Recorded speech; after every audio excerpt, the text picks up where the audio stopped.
Good morning. As the governor said, we're glad to be here to make a presentation on the Fiji economy. We're just 30 days away from our elections, and once you read the media, a lot of blog sites, there's been a lot of versions about the economy, and I'm sure you all understand.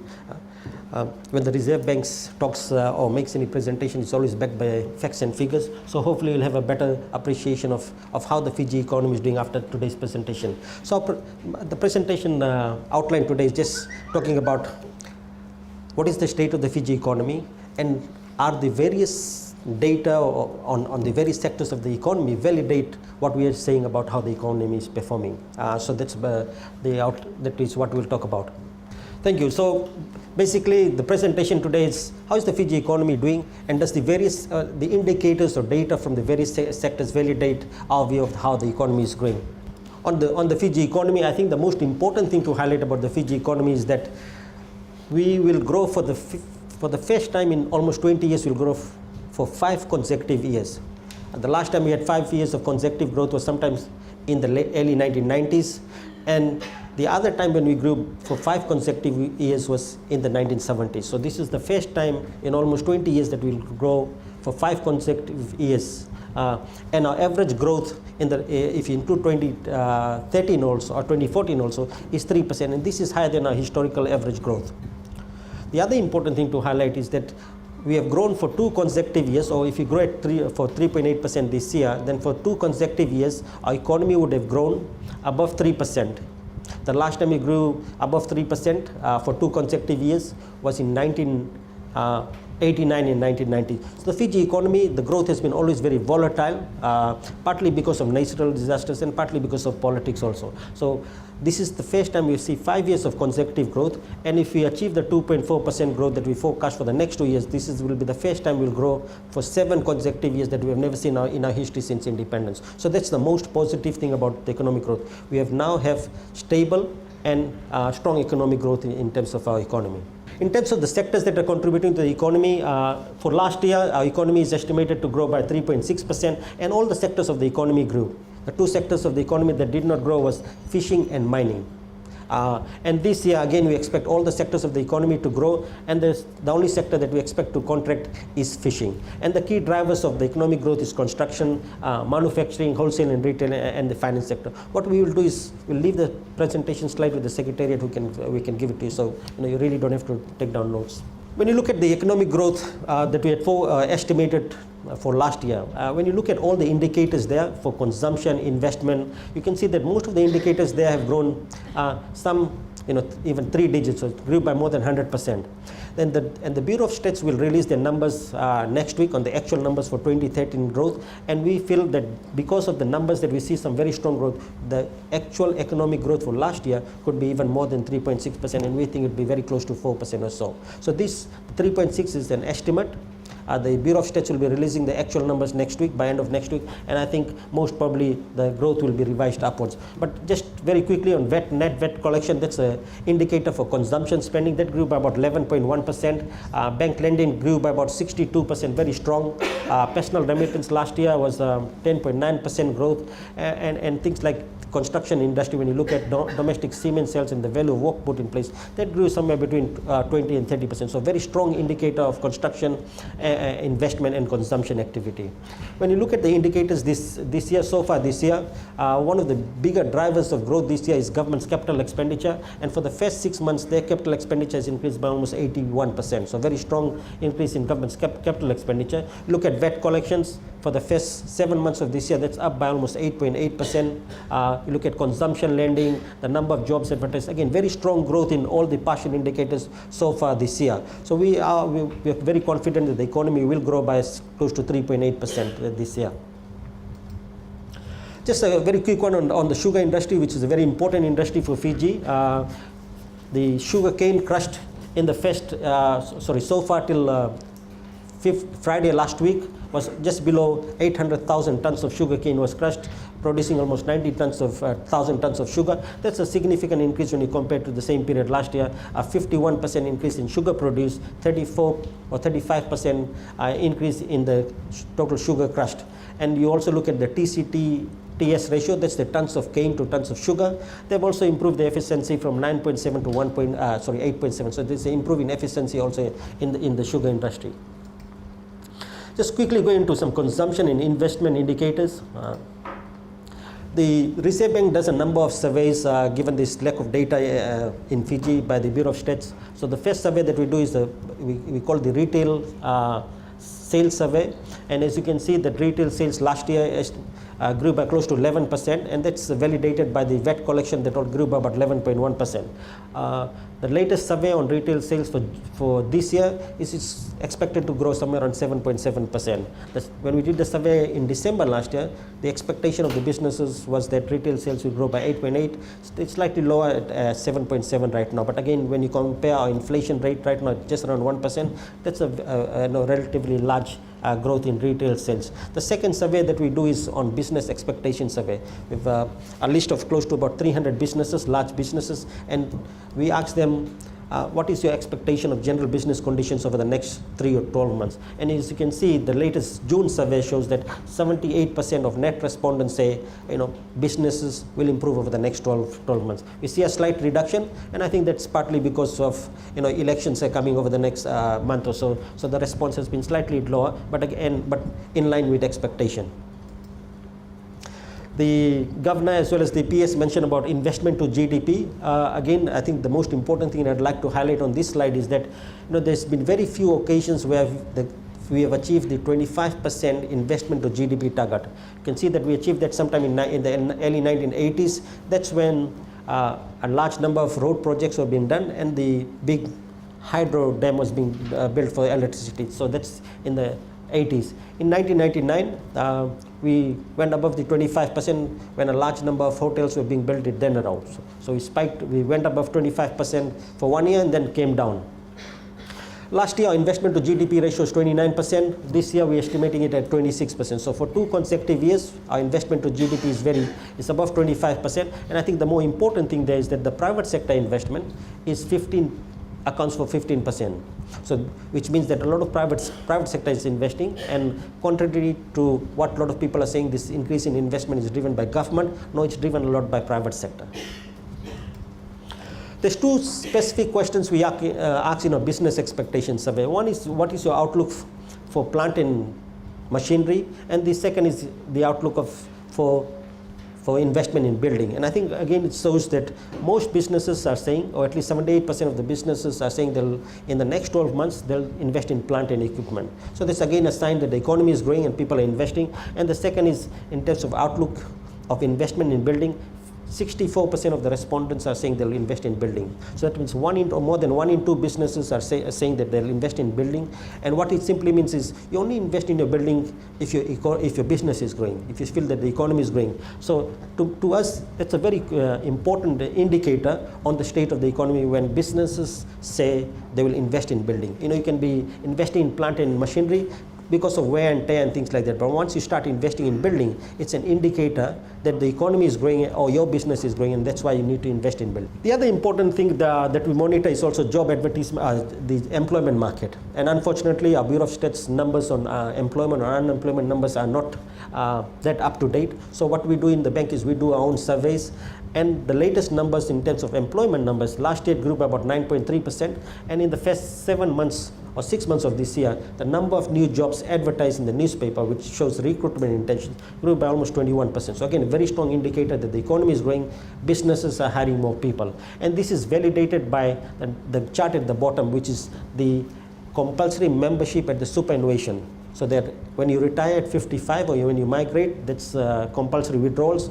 And when people join in, everybody in Fiji has to be a member of the superannuation. So when you see the red line, which is the net membership, it has been positive over the last 6-7 quarters. So it simply means the economy is growing, people are adding new jobs. Let me just quickly take you through fiscal policy. This year, the government's expenditure is 28% higher than what it was last year. So it's almost an increase of 600 million. On the other hand, the revenue is also expected to increase by 33%.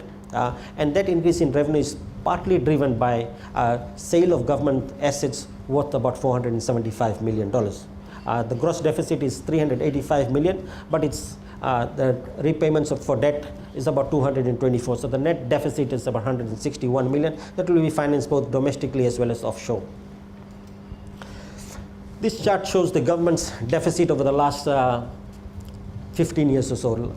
And what is more interesting is that this is deficit is 1.9% of GDP, but if you exclude the asset sales, most likely it will be about 7.7%. The average deficit since this government has come in place from 2007 to 2014 is about 1.7%. The average deficit the 7 years prior to that is about close to 4.3%. So overall there's been a lot of fiscal discipline, but this year the deficit is much larger if you exclude the asset sales. One of the things that we also monitor is government's debt to GDP ratio. At the end of last year, government's debt to GDP ratio was 51%. Bulk of that was domestically. Domestic debt, very small amount, or less than 15% was external debt. This year is expected to even fall further because the economy is expected to grow and the deficit is 1.9. But it's also important to note that government borrowed about $250 million in the global bond in 2011. And so far, they've parked some funds in a sinking fund, which at the end of last year was close to about $140 million. So if you exclude that $140 million that is parked in the sinking fund, government's debt to GDP ratio is about 3% lower than what it's stated there. So somewhere close to about 47%. Its target for the medium term is to get the debt to GDP ratio to about 45%, and I think it's on track to achieve that target. I think one of the most important thing about government's expenditure is the mix of capital and operating. In the early 2000s, if you look at the pie chart to the extreme right, you'll see that government was spending more than 81% of its expenditure on operating expenses. That means paying salaries, paying interest and so forth. Only 19% was going to capital.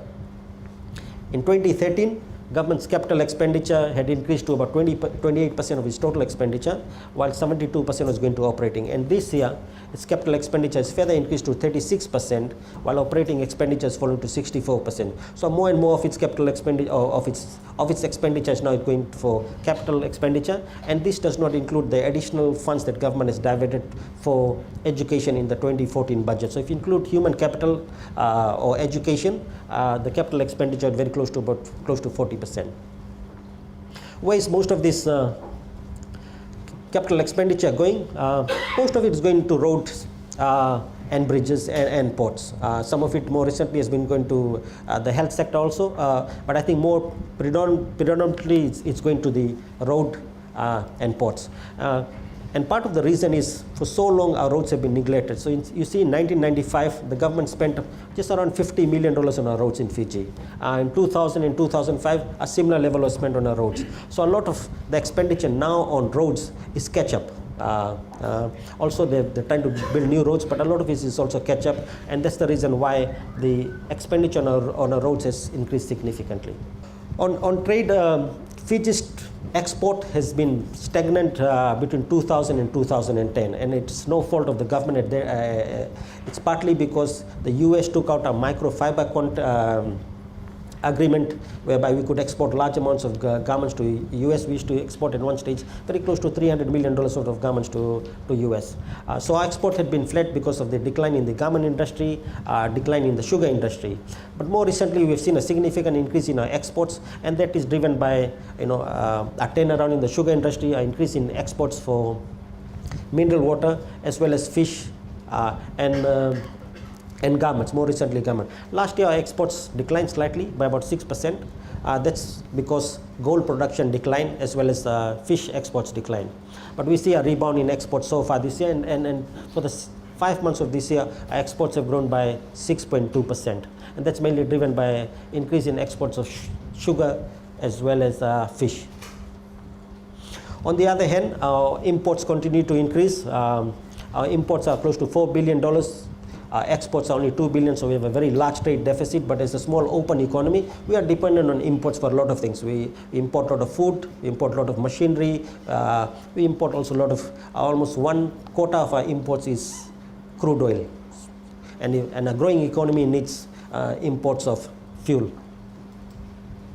So our trade deficit is very large, close to slightly above $2 billion, a very large trade deficit. But this is not uncommon if you look at small open economies like Fiji.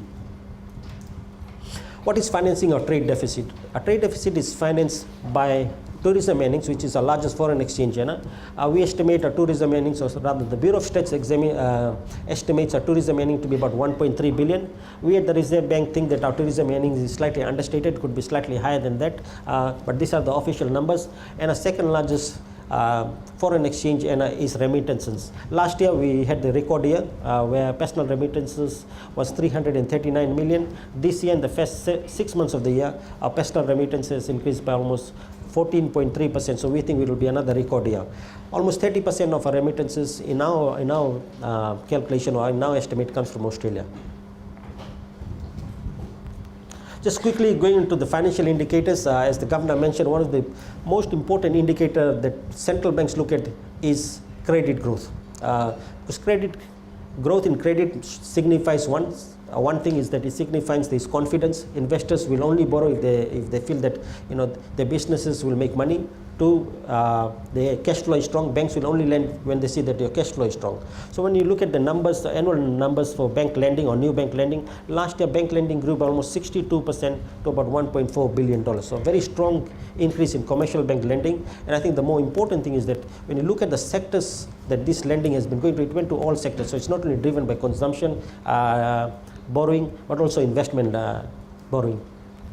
The year that we normally use 2006 as a benchmark year, that is just before this government came into place, and that year new lending was only about 768 million. So last year's growth of 1.4 billion is again very strong and is indicative of how strong the economy is growing. For the first 6 months of this year, we continue to see the same trend. New bank loans for the first 6 months of this year grew to 928 million. That's almost a 17% increase compared to the last year, which was again very strong. So we think that again this validates our estimate that the economy is expected to accelerate this year. Bank liquidity, the Reserve Bank has had a very easy monetary policy stance for the last almost 4 years.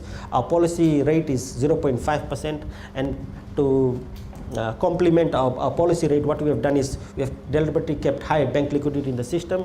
It is currently at around 442 million, and it has come from a high of almost 700 million over the last 2 years or so.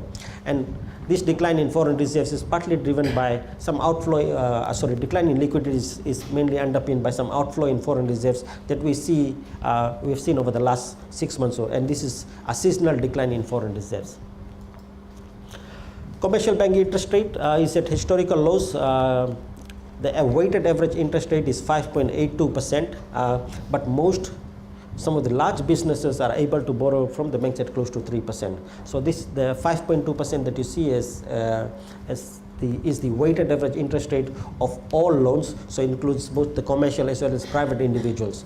But for most large commercials, they're able to borrow somewhere around 3 to 4%. Just very quickly on the exchange rate, the Fiji dollar is pegged to 5 currencies: Australian dollar, the US, the Japanese yen, the euro, and the New Zealand dollar. So these 5 currencies ultimately affect how the Fiji dollar performs. And I think the most important thing is the Australian dollar has appreciated against the Fiji dollar. Over the last 12 months, it has appreciated by 8.1%. So the Fiji dollar has actually depreciated against the Australian dollar by 8.1%.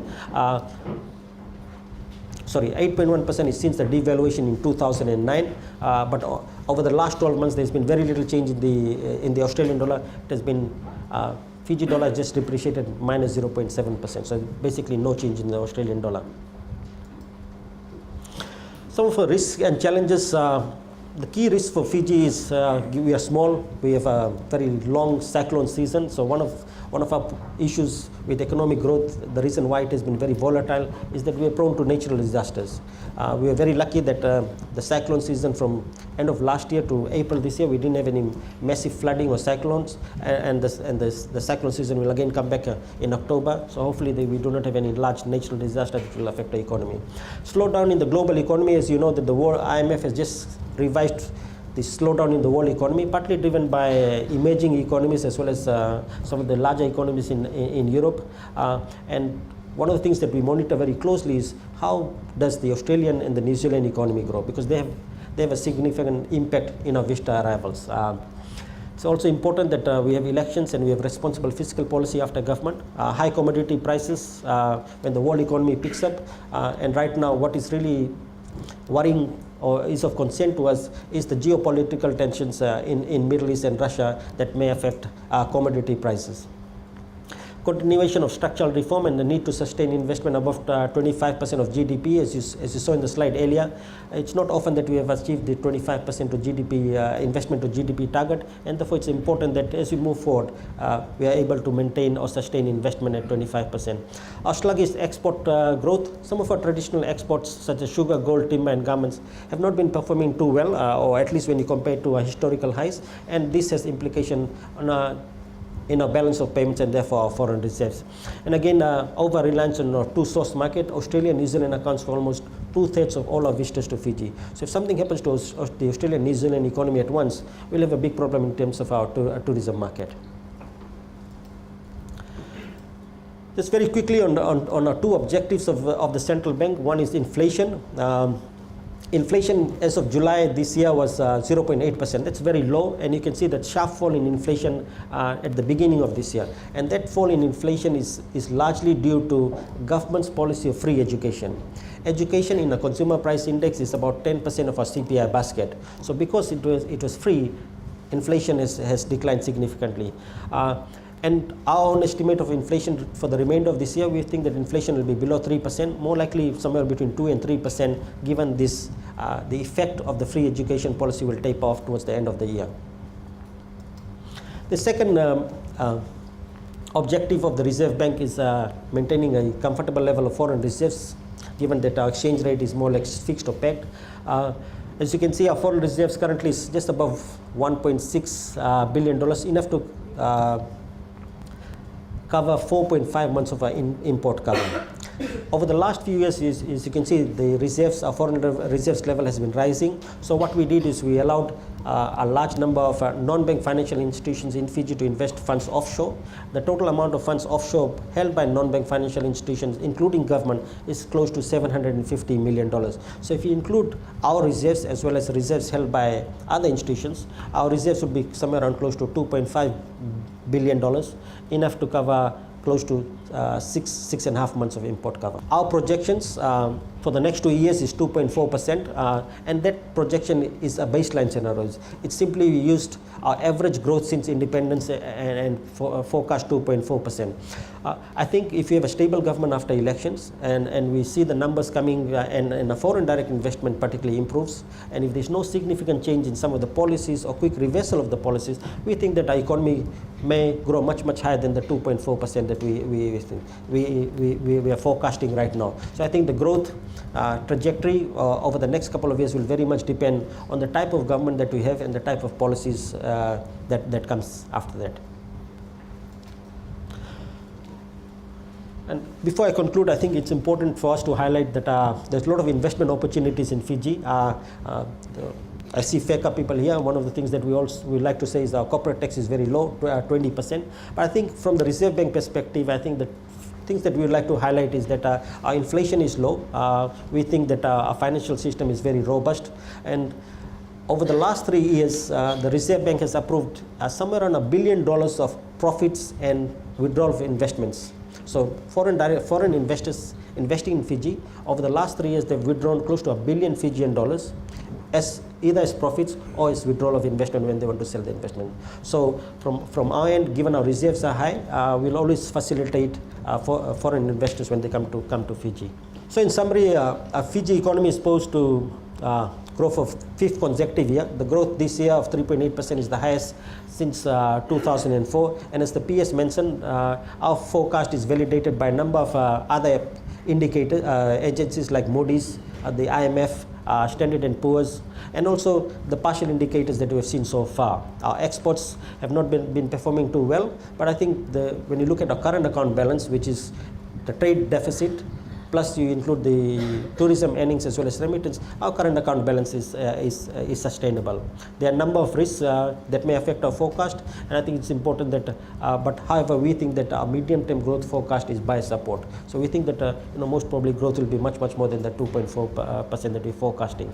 And lastly, in terms of our monetary policy objectives of inflation and foreign reserves, we think both are comfortable. We do not see any pressure on inflation over the next 12 months, and we think that inflation will remain 3% at the most. And our foreign reserves, we think it will be above 4 months of import cover. Thank you.